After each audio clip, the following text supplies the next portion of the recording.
verified. The truth is what it is. At some point in your life, you have to face the simple fact. Truth, truth, truth, truth, truth, truth, truth, truth. Which is why we, the Valley Players, decided to present truth at the educational oasis of the Delta, where our most encouraging saying is, one goal, one team, one balance. Let the show begin. Today, I ask that the truth be revealed to me. Truth is eternal. Truth is the essence of my soul. Truth is my connection to the divine source of all life. Today, I welcome the presence of truth as the universal intelligence that knows exactly what I must do in every situation, under all circumstances, no matter what appears before me. Today, I know that there's a greater truth grounded in Love, power, peace, joy, and wisdom that will guide and protect me. Today, I invoke the presence of truth as the light that will cast out all thoughts of separation, limitation, and confusion. The light of truth now infuses my mind. Remind me of a presence and power of the divine that is greater than any physical problem. Today, we speak the truth. We hear the truth. We see the greater divine truth of every situation we encounter. The truth that is divine, eternal, all-knowing, and ever-present now frees us to live fully, completely, and abundantly. We are grateful for the truth that is revealed to us this day. So here it is. The truth. The story of the eagle. An amazing tidbit about the eagle's eyesight. The eagle can probably identify a rabbit moving almost a mile away. That means that an eagle flying at an altitude of 1,000 feet over open country could spot prey over 3 square miles from a fixed position. No wonder God wants us to spread our wings and soar with ease. Our lives are not determined by what happens to us, but how we react to what happens. Not by what life brings to us, but by the attitude we bring to life. A positive attitude causes a chain reaction of positive thoughts, events, and outcomes. It is a catalyst, a spark that creates extraordinary results. When it rains, most birds head for shelter. The eagle is the only bird that, in order to avoid the rain, starts flying above the clouds. Clouds that eventually expel tears of rain. Yesterday, I cried. I came home, went straight to my room, sat on the edge of my bed, kicked off my shoes, unhooked my bra, and I had myself a good cry. I cried until my nose was running all over the silk blouse I got on sale. I cried until my ears were hot. I cried until my head was hurting so bad that I could hardly see the pile of sore tissues lying on the floor at my feet. I want you to understand, I had myself a really good cry yesterday. Yesterday, I cried for all the days I was too busy, or too tired, or too mad to cry. I cried for all the days, in all the ways. And all the times I had dishonored, disconnected, and disrespected myself from myself. Only to have it reflected back to me in ways others did to me, the same things that I already done to myself. I cried for all the things I had given only to have them stolen. For all the things I had asked for that had yet to show up. For all the things I had accomplished, only to give them away. To people and circumstances, which left me feeling empty. And better, and plain old you. I cried because there really does come a time when the only thing left for you to do kids cry? Yesterday, I cried. I cried because little boys get left by their daddy. And little girls get forgotten by their mommies. And daddies don't know what to do, so they leave. And mommies get left, so they get mad. I cried because I had a little boy. And because I was a little girl. And because I was a mom who didn't know what to do. And because I wanted my daddy to be there so badly, it ate. Yesterday, I cried. I cried because I hurt. I cried because I was hurt. I cried because hurt has no place to go except deeper into the pain that caused it in the first place. And when it gets there, the hurt wakes you up. I cried because it was too late. I cried because it was time. I cried because my soul knew that I didn't know. That my soul knew everything I needed to know. I cried a soulful cry yesterday, and it felt so good. It felt so very, very bad. In the midst of my crying, I felt my freedom coming because yesterday I cried with an agenda. Ladies, your issues are our issues. Until you heal your wounds of your past, you are going to bleed. You can bandage the bleeding with food, with alcohol, with drugs, with cigarettes, with sex. But eventually, it will all ooze through and save your life. You must find the strength to open the wound. Stick your hands inside. Pull out the cord of pain that is holding in your past, the memories. And make peace with them. Peace be still. Sooner or later, we must all accept the fact that in a relationship, the only person you are dealing with is yourself. Your partner does nothing more than reveal your stuff to you. Somebody almost walked off with my stuff. What can anybody do with something of no value on an open market? I want my stuff back, my rhythm and my voice. You can't have me lest I give me away. It was you who ran off on a good thing. I want my own things. I want my stuff. I want my memories. Stealing my stuff from me doesn't make it yours. It makes it stolen. It wasn't a spirit who took my stuff. It was a man whose ego was faster than my innocence. It was a lover I made too much room for. My stuff is the anonymous ripped-off treasure of the year. If it really is my stuff, you have to give it to me. If you want it, I'm the only one who can give it to you. If you really want my stuff, I'm the only one who can handle it. Your fear. Your anger. Your pattern. Your craziness. As long as you insist on pointing the finger out there at them, you will continue to miss out on the divine opportunity to clear your stuff. Here's the main time, too.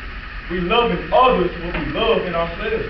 We despise in others what we cannot see in ourselves. You don't get to tell people how to love you.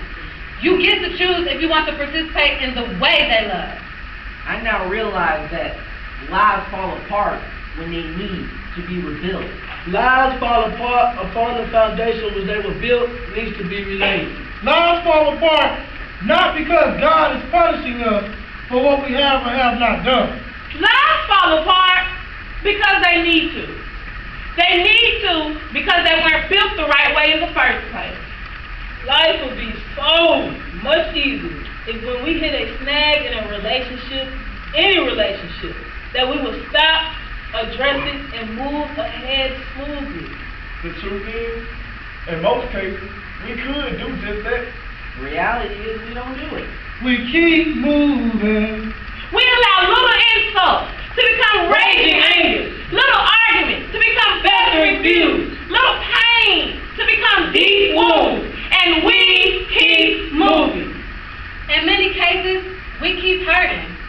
When a relationship at issue is an intimate, loving one, the attempt to move forward without addressing the pain only complicates matters, further poisoning the relationship. God is love. And love is always present. surrounding us, guiding, growing, and teaching us. Even in the midst of total chaos, pain, and dysfunction, love is calling us to a higher expression and experience. When you feel unprotected, unsupported, And unprepared to take care of yourself, your inside will feel as if you've been through a train wreck. The best way to describe this experience is that you are having a head-on body collision between your wannabe and your can never be. the truth is, when two broken people bring their broken pieces together, chances are they will never become a whole anything. We must learn forgiveness and acceptance. Forgiveness addresses how we think and feel about others. And ourselves. and how those thoughts manifested within our lives as energy. Acceptance. Acceptance means that you know, regardless of what happened in the past, there is something bigger than you at work. It also means you know that you are okay and that you will continue to be okay. We must be willing to love and accept self, just as we are. Flaws and all. I have hair, but I am not my hair. I have a face, but I am not my face. I have a body, but I am not my body. Repeat after me. I am worthy. I am worthy. You are worthy. We are worthy. It doesn't matter what road you take. It doesn't matter the hill you climb. It doesn't matter the path you're on. You will always end up in the same place, learning as you live. When your life is going downhill, it doesn't get better just because you want it to, nor can you will it to be better. Forgiveness is a silent, intimate teacher, always ready to bring the lessons you learn. If you are a woman, Or a man.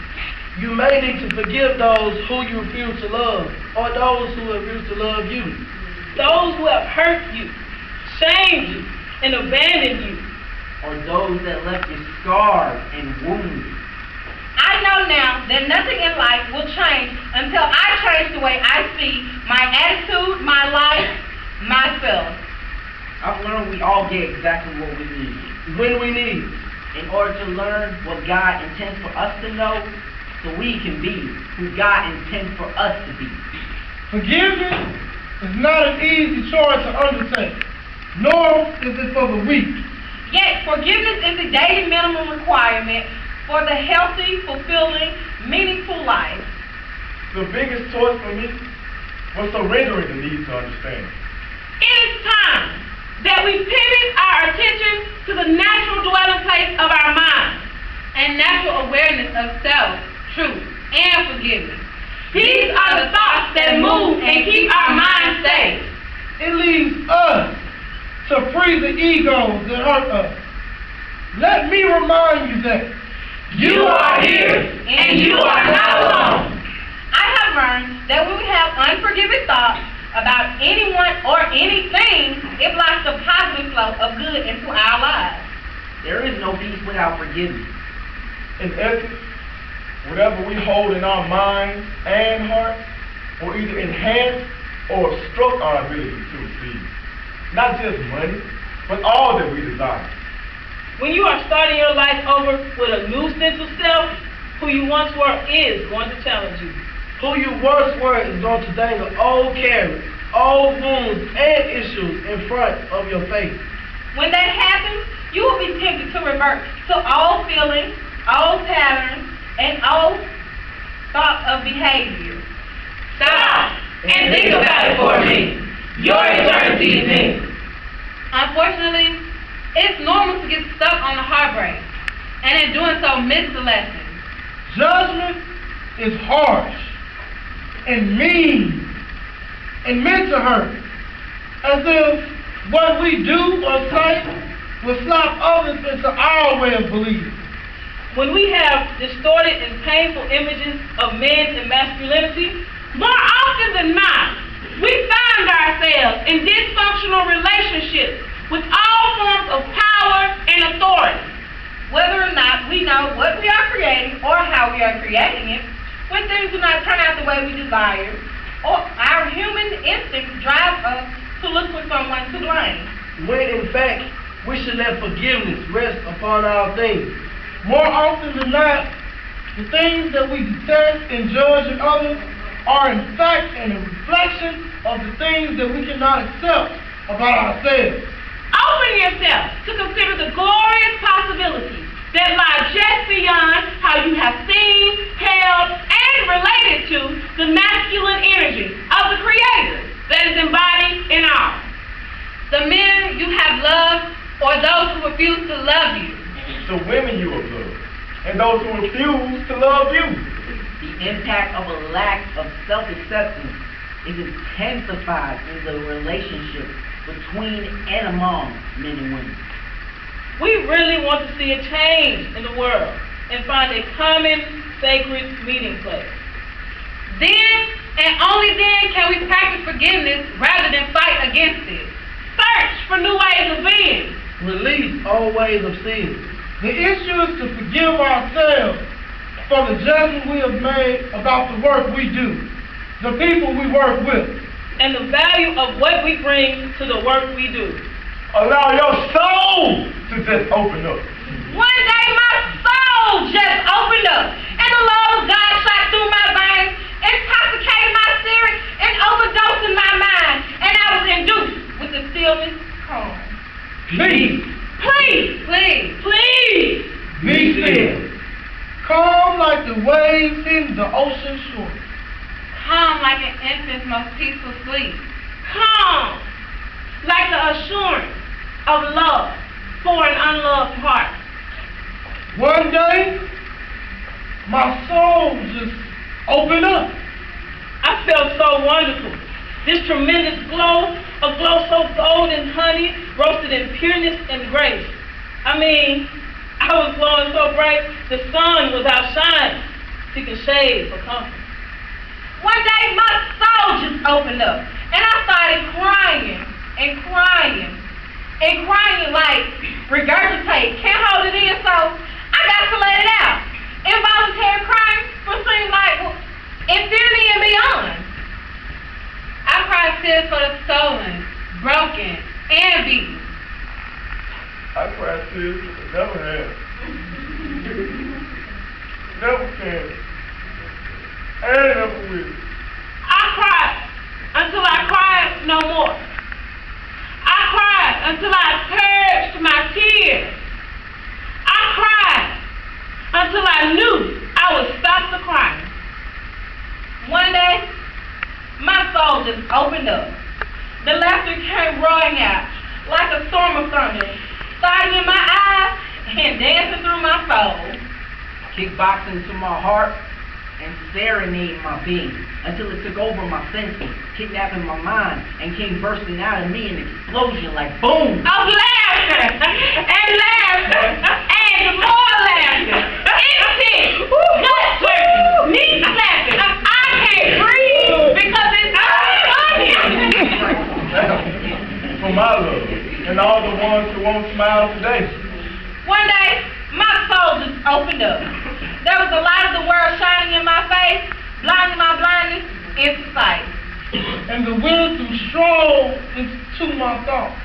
The revelation, contemplation, and explanation. strangeness of feeling love disappeared. Grounded in oneness and truth. And bottomless anger, pain, hate, spite, and envy. Dissipated and decimated with the rising tide of spiritual freedom. One day, my soul just opened up, and I poured all the lies I've been hiding from, and all the lies I've been lingering on, and all the stories I've been leaning on. One thing I don't need is any more of your apologies. I've got sorry greeting me at my front door. You can keep yours. I don't know what to do with them. They don't open doors or bring the sun back. They don't make me happy. I am simply tired I'm going to have to throw some away. I can't get to the clothes in my closet for all of your sorrow. I'm going to tack a sign on my door, leave a message on my phone. If you call to say you're sorry, call somebody else. I don't accept them anymore. I let sorry didn't mean to, and how could I know about this? Take a walk down a dark and musty street. I'm going to do exactly what I want to do, and I won't be sorry for none of it. Let a sorry soothe your soul. I'm going to soothe my own. You were always so inconsistent, doing something, and then being sorry. Beat my heart to death. Talking about you're sorry? I loved you on purpose. I was open on purpose. I still crave the vulnerability and close talk. I'm not even sorry about you being sorry. You can carry all that guilt and grime you want. Just don't give it to me. I can't use enough sorry. Because of the sorry, outpour of feelings of disappointment, denial, and abandonment, nightmares of abuse I've witnessed, experienced, or executed. Of goodbyes I never had, and good times always turn bad. There were people I've loved, souls I traveled, battles I'd won, victories I dreamed, and wars I lived. One day, my soul just opened up, and I knew it was time. It was time to put in work. It was time to put the plan into action and complete the mission. So with my soul wide open, I will realize my own self-worth when I accept myself exactly as I am. I will realize my own self-value when I know who I am. I will realize my self-esteem when I know who I am. Self-worth means someone cares enough about you to tell you the truth. Self-worth, self-value, self-esteem. Get some. And once you have them, you will never give them up. Never.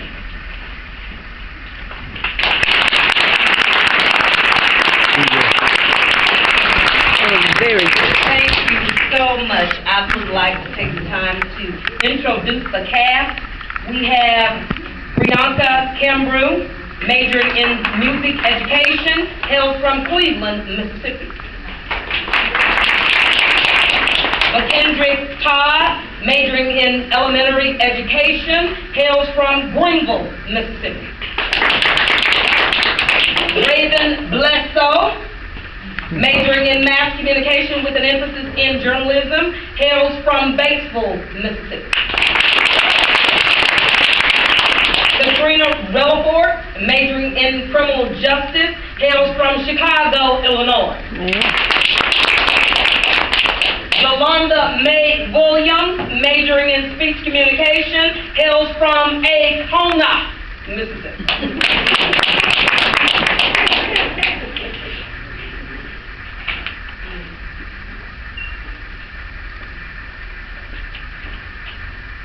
Aaron Rucker, majoring in music performance, hails from Acona, Mississippi.